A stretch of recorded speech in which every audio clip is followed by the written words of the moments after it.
ายแล้วนะไม่สูงค่ามันได้ก็เขาก็ติอ่อนไต้ก็เขามาเลนนะคะเนาะอันนี้ก็ติเป็นภาคอีสานนะคะเนาะอันตั้งสุดก็เขาก็ติอ่อนกว่าเลตีวัดผาเด่นนะคะเนาะแล้วก็เพราะว่านั่งอันนี้ก็มาตั้งรถโทใหญ่นะคะเนาะก็เพราะว่ามากันไหนเขาติเลยนั่งรถ2 แถวขึ้นกว่าตั้งเนื้อไหนคะเนาะก็มาเอากว่าตัวจำกัดค่ะก็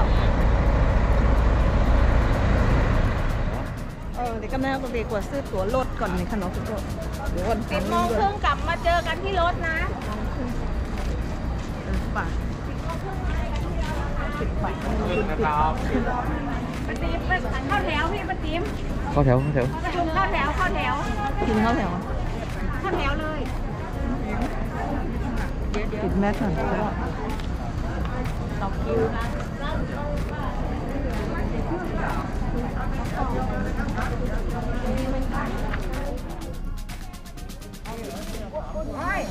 2 คนต้องเข้าคิว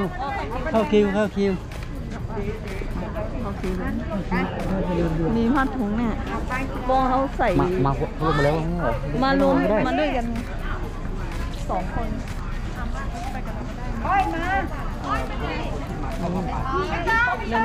หนึ่งก็ไอ้20 บาทในขนมกูก็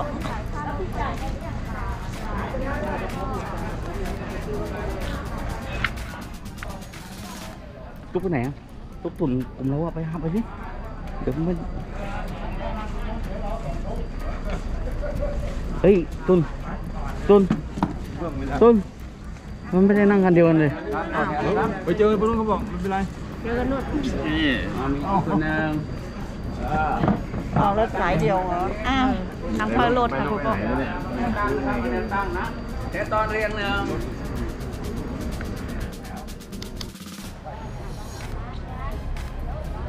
ให้เป็นรถต้นใหม่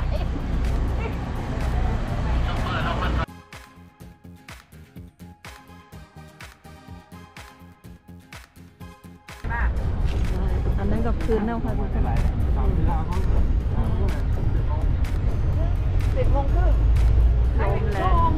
้วขึ้นแล้ว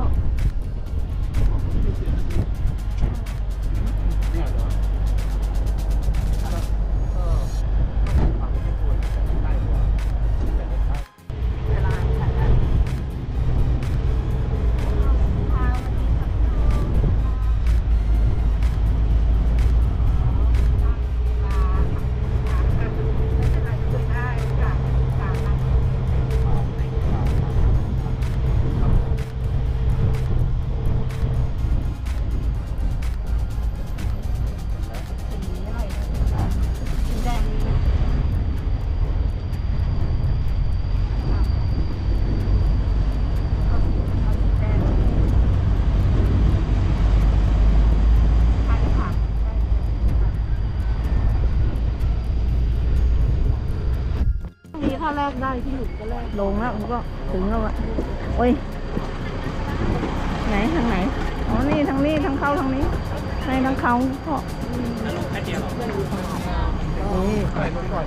รอบัตรเสียเขาเรื่องนู่นเนี่ยไม่เอาวัดผาแดนเนี่ยขึ้นหมดแล้วเหรอฮะแล้วก็เขานี่วัดผาแดนมันมืดค่ะก็กำลังให้ติดขึ้นวัดด้วยดั้งเลื้งค่ะเนาะนี่ไปก็ได้กว่าตัวจำดั้งเลื้งค่ะ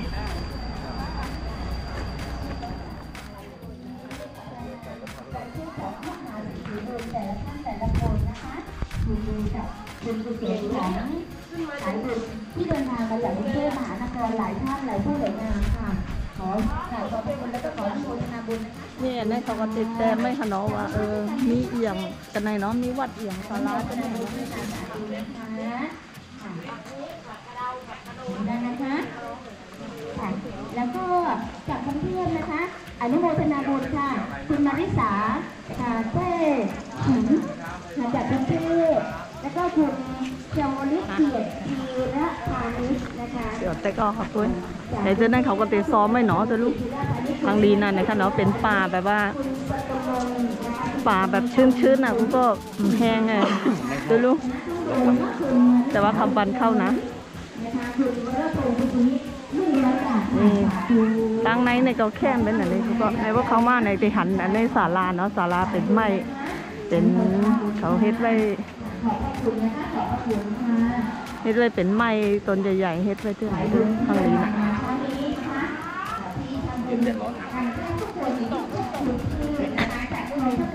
แน่เด็กเขากับตัวตั้งในในเขาจะเฮ็ดไว้เป็นน้ำตกเลยนะเหมือนป่าหิมพานต์เลยนะเห็นไหมสองตาได้มั่วนะย้ำกว่าเลยว่ากุกจามนะครับมึง หนูว่าเป็นไม้นะ ใช่ไม้ไหม อันนี้เขาแต่งเอา มั้ง อะไรกันเลย ทำลาย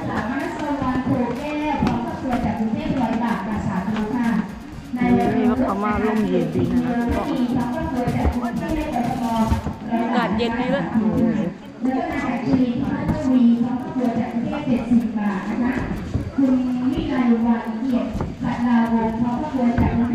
เดี๋ยวแบบนี้สินังก่อนนะมาเด็กเขาก็ไปดังในกันค่ะ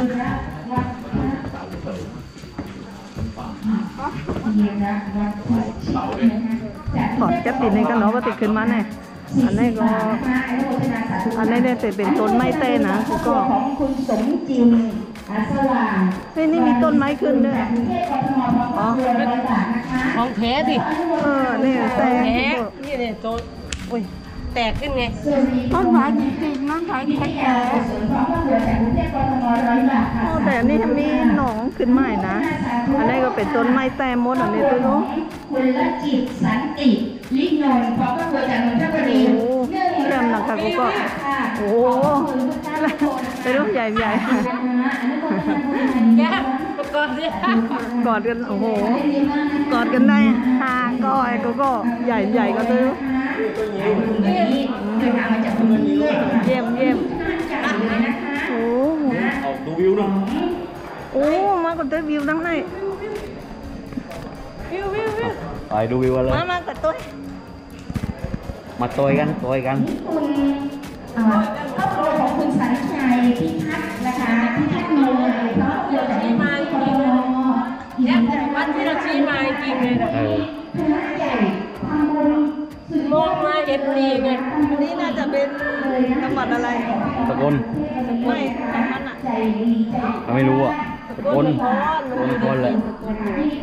คนพนมยังไม่ถึงเพื่อมันแช่งก็นี่นะเนี่ยไปเลยนี่ ไปเลย มัน อ๋อต้นมันไอต้นนี้ไอนี่ไออะไรวะ นี่ไง ยาง เป็นเครืออยู่นี่ แคนาต้นใหญ่ปะแคนา มาดูเนี่ย ฮะ แคนาต้นใหญ่ปะ ดูลูก เนี่ยนะ โอ้สูงนะกูก็ดูลูก ต้นใหญ่ ก็เห็นไปโดยกว่าทั้งหมดไหนก็จะเป็นจังหวัด จะไป สกลนครค่ะเนาะก็เดี๋ยวดูเหนือในก็เขาจะเฮ็ดไว้เป็นต้นไม้เนี่ย เป็นต้นไม้หลายๆเนี่ยก็เดี๋ยวหรอทางนี้น่ะนี่มีแบบหินกลมไม้กลมไม้ หินตัวนี้ ไม้เก่าแล้วนี่สวยมากเลย ที่โรงงานพร้อมครอบครัวจากกรุงเทพเลยแบบนะคะ อันนี้เป็นประกวดตัวน้อย3คนเลยนั่นนี่จากกรุงเทพ เดี๋ยวก็ตั้งในก็ติดเป็นทางเจ้าจ้าค่ะเนาะ โรงงานพร้อมครอบครัวจากกรุงเทพเลยแบบนะคะสาธุค่ะ นี่อันนี้ก็จะเป็นทางเจ้าจ้าก็ตั้งหลังเจ้าจ้าก็จะเป็นเหมือนจะหักไม่หักตอกน่ะเนาะก็เฮ็ดไว้ก็มาหลีมาไวไรค่ะเนาะนี่ค่ะติย้อนไวจ้าก่อนค่ะเนาะกับติย้อนกับตัวแทงตั้งในค่ะเนาะตั้งนานั่นแทงก็ไปตกกันเนาะว่ากูก็กำลังขวาตัวแทงตี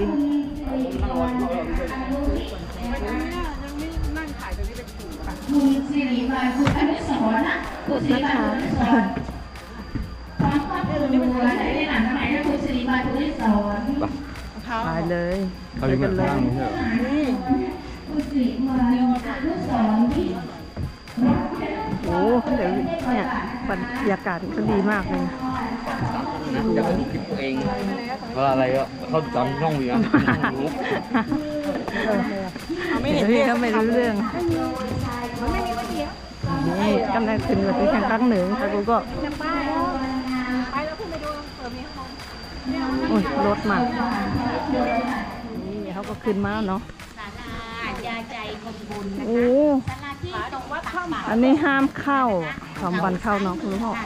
มาทัศนศึกษาภาค แล้ว อี ก็ไป สาน ขึ้นมา ที่จะมาถวาย กันในก็ติดเหมือนน้ำตกอะเฮ็ดไปเหมือนน้ำตกนะ สู่ปัจจัยต่างๆ เดินทางมาถึงวัดป่าเสร็จแล้วเย็นเชิญท่านนะคะข้างบนศาลายาใจ อันนี้ก็ศาลา ตรงนั้นจะได้ ศาลาอะไรอย่าง จะได้ นี่ก็ศาลายาใจคนบุญว่ะเฮ้เอ๊ะเอ๊ะลูกอะไร โอ้โห ลูกอะไร ไม่รู้ลำไย เหมือนมะม่วงมากเลยอ่ะ โอเค นี่อันนี้ก็ศาลายาใจว่ะพี่ก็ขึ้นไปบนหน่อยตั้งเหนือก็จะเป็นไหนเนี่ยพี่ก็ไปขึ้นไปดูข้างบนกัน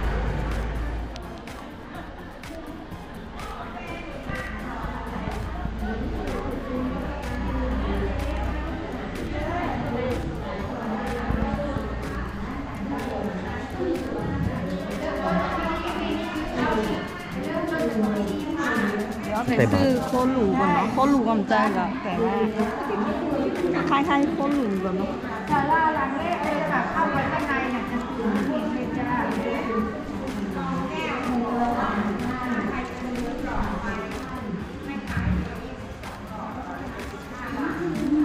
ฝัง แต่บาปจะมันเกิด ใส่แบบ เออ ตัว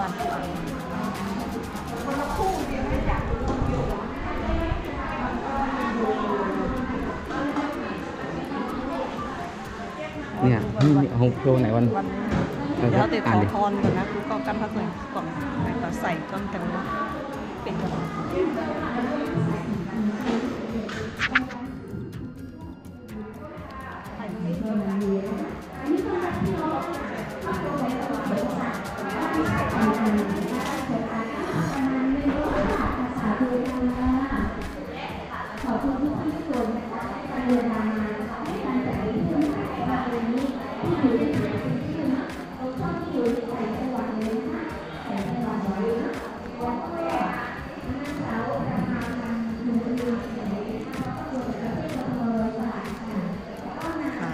อันนี้ก็จะเป็นโจ๊กข้าวสารเลยค่ะเนาะกูก็เพราะว่าเขาเกิดวันไหลเนี่ยก็เขาติดแต่ไม่ตั้งม้างค่ะเนาะ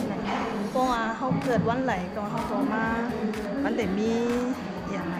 ให้ใส่วันนั้นก่อนใส่วันนั้นก่อนแล้วก็สุดแล้วให้เวียนกลับไปใส่ใหม่ มันจะมีอันนี้เนาะเขาติดแต้มไม่กระถางเนี่ยเนาะเขาก็ติดมาไวที่อันเขาเกิดวันเอียงเนาะเขาก็มาไวแห่ก็มาห่อกระถางกันนั้นแห่ก็ต่อไปก็ใส่ในตั้งในอุ่นค่ะเนาะค่ะ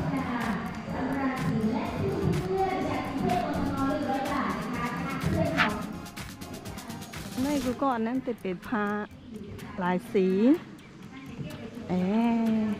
เขาก็ติดมาให้ไหนคะเนาะนั่นติดเลยเขาก็ติดมาเต็มสีเข้าให้ก็เอากระแป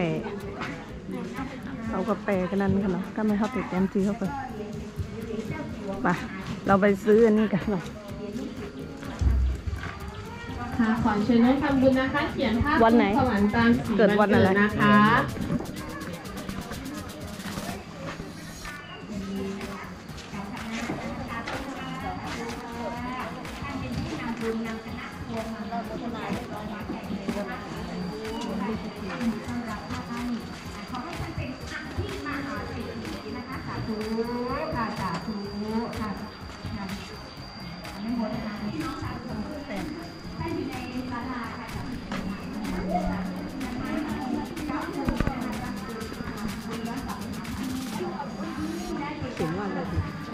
ใช้สีอื่นเลยสีแดงใช้สีแดงเขียนหน่อย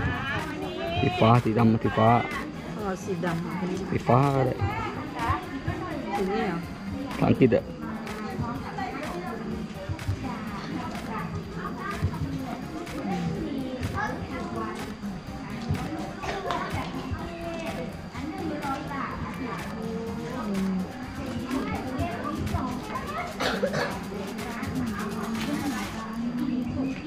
เ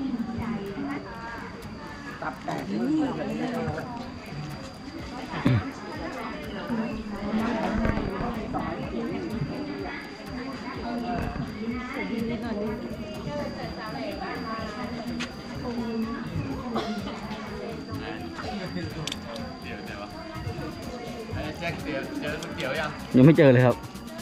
เดินไปไม่ถึงเลย เป็นลม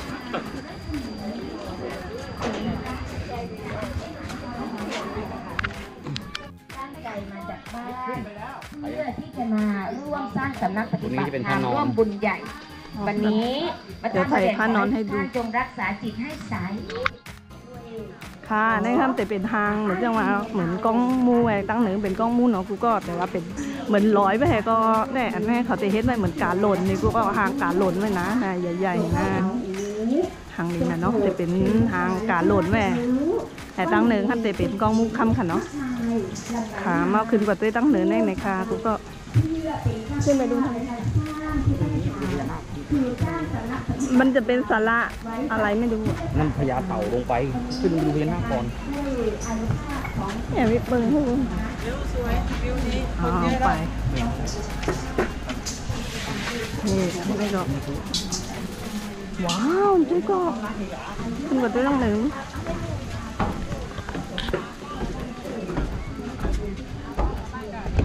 โอ้ยแล้วอันนั้นจะเป็นห้อยติ่นเจ้าพี่นะแล้วก็เอาเหรียญมาหยอดเนาะน้อยอันนั้นจะเป็นอันนั้นจะเป็นหางนักกาแห่ก็มีเจ้าพี่ไม่ก็จะรู้ยังหางเหรียญอ่ะนี่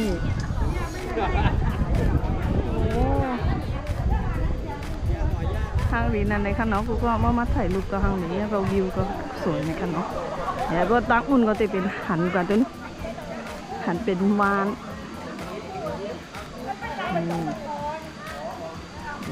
แต่ตั้งไตก็ลงไรเนาะตั้งไตก็จะเป็น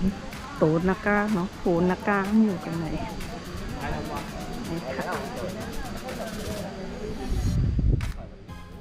นี่อันนั้นจะเป็นรอยให้ก็ต้องมุกคำอยู่ตั้งเหลืองค่ะเนาะเหมือนก็ไอ้นั่นจำลองที่พม่าใช่ปะถ้าโดยถ้ามีคำพระธาตุอะไรวะที่พม่าพระธาตุอะไรนะอะไรวะจำไม่ได้ละถ้าอินแขวนไม่ใช่นี่โอ้หางหลีอันนี้เป็นห้อยติดเจ้าพี่เนาะกูก็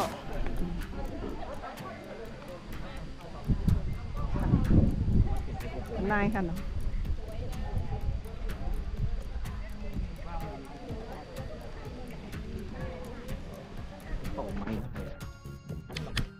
อันนี้ก็เป็นผ้านอนค่ะเนาะผ้านอนไว้ค่ะเนาะหางผ้านอนไว้ตีเขาตียึดไปหางผ้านอนค่ะเนาะหาทำยากมากค่ะในค่ะอันเบอร์ไก่ห้ามอันเขาก็ไทยห้ามจะเป็นตั้งหลังค่ะเนาะกันนะอันนี้ติดเป็นตั้งนางแห่ก็มีเจ้าพญานอนไว้ค่ะเนาะ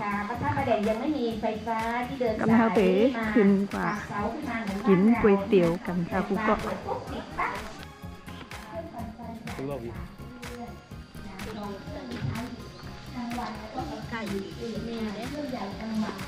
อันนี้ก็จะเป็นวัดผาแดนนะคะเนาะอยู่จังหวัดสกลนครเนี่ยค่ะเนาะก็อยู่ภาคอีสานในค่ะ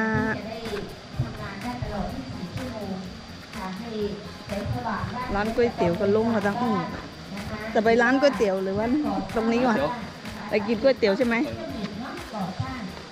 ค่ะมันแฮติกก็กินก๋วยเตี๋ยวกันค่ะกูก็โอ้เจอแล้วบรรยากาศดีมากเลยอ่ะกูก็โอ้วิวสวยมากเลยเดี๋ยวให้ดู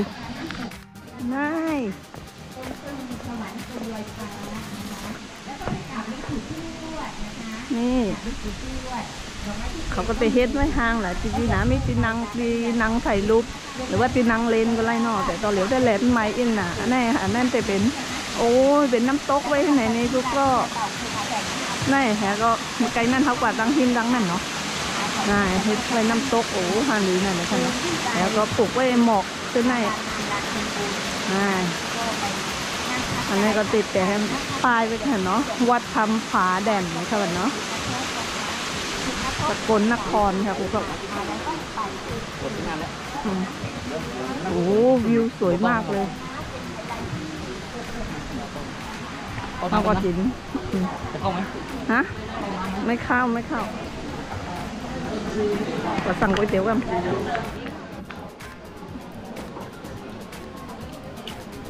ไปสั่งเอาเองเหรอยังพี่เจ๊ยบเขาจะเอาอะไรไม่รู้ สั่งแล้วก็จดเขาไม่นั่งโต๊ะ ไม่รู้ก็จะเอาอะไร นิ้วดิกระเทียมกับพวกกระเพรา วิวจัดวิวสวยมากเลยลมเย็นมากเลย เดี๋ยวไปถ่ายดูกลางอุ่นหน่อยเดี๋ยวออนกับตัวนั่งหิมก่อนเนาะยำเหมือนไปสั่งก๋วยเตี๋ยวในตั้งนกปกติเป็นไหนนี่ก็โอ้กันไหนก็เขาจะเฮ็ดทางให้ถ่ายรูปนี่โอ้สวยมากเลยบรรยากาศนี่ตั้งใจก็โล่งเลยนะในขาทางลีนั่นในขาในบมลงมาตั้งให้มันเป็นจันกันเนาะเป็นต้นไม้หลายๆว่ะทุกก็ง่ายแต่ว่าต้นไม้จะในเขาปันปิดเลนค่ะเนาะเขาก็ติดแต้มไว้ก็ติดไว้กูต้นค่ะออกไปจากรักออกไปจากรักโอ้อันนี้ก็ติดเป็นตีนหนังเลนแทงตีนนึงกันเนาะเขาก็ติดตั้มไว้โต๊ะไหนค่ะเนาะตัวเต็มกังในเต็มเจ้าหรือว่าคำอิดแดดไม้ได้ก็มันนังเลนจะในก็แคมค่ะเนาะแล้วก็จะหันวิวธรรมชาติวิวดูหันวิวก็ตั้งอุ่นทางนี้แหละ